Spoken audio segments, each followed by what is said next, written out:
Gamblers who are losing £1,000 a day are expected to face checks as part of new, tougher gambling regulations. Sources say these will kick in when a gambler loses £1,000 in 24 hours, or £2,000 over 90 days. How these will be carried out is as yet unclear. Culture Secretary Lucy Fraser, who will outline the plans in Parliament later, says the rise of smartphones means now there's a Las Vegas on every phone. Ms. Fraser said her balanced proposal would still let people enjoy a flutter. The announcement of what the government's long-awaited white paper actually contains has been delayed at least 4 times, since the review of gambling laws was first announced by Oliver Dowden, then Culture Secretary, in 2020. Since then, there have been regular reports of individual cases of problem gamblers, but the government's solution has been crafted by 3 different culture secretaries and 3 prime ministers without seeing the light of day. Now Ms. Fraser believes she has a proposal that is suitable for the digital age. Writing in the Times, she said, "The internet and the rise of the smartphone means gambling is ubiquitous, not just on the high street but everywhere and anywhere, providing round-the-clock access to betting." Describing the maze of sports betting, virtual slot machines, roulette wheels, and blackjack tables instantly available on many apps, she added, "Many enjoy these features, but within their means, infrequently or on particular event, but sadly we know this does not apply to everyone."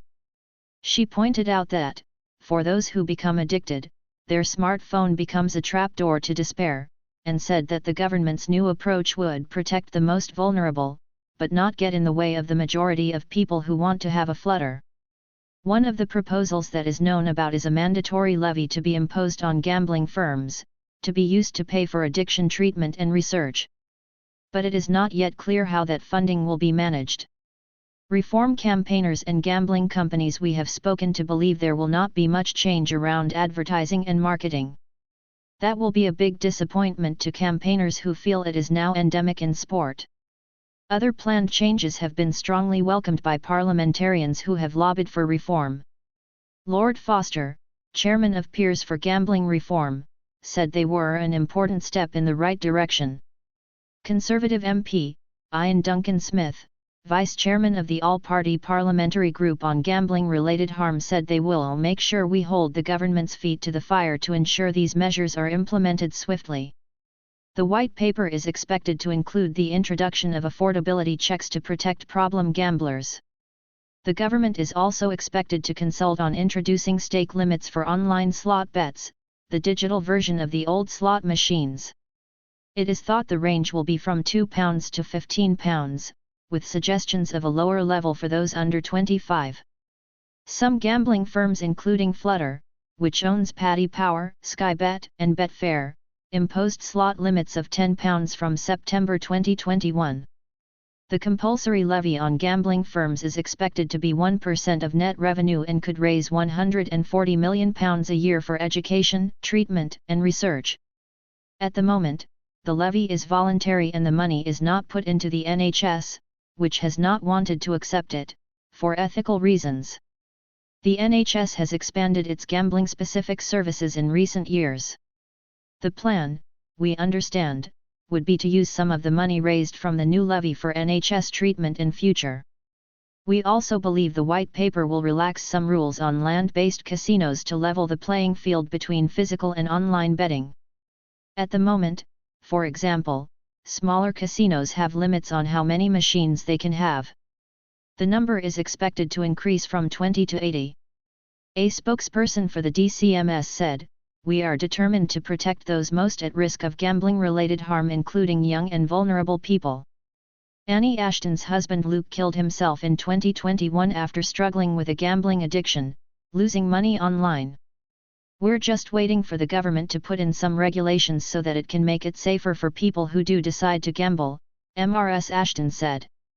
"This white paper has taken far too long. Any changes that are made need to be focused on preventing suicides and harm."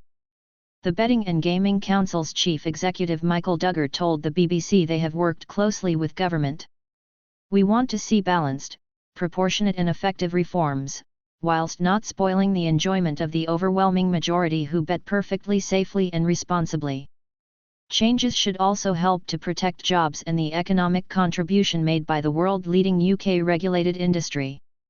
Dr. Kishan Patel, based in Wolverhampton, said his father Roy gambled tens of thousands of pounds away before he died.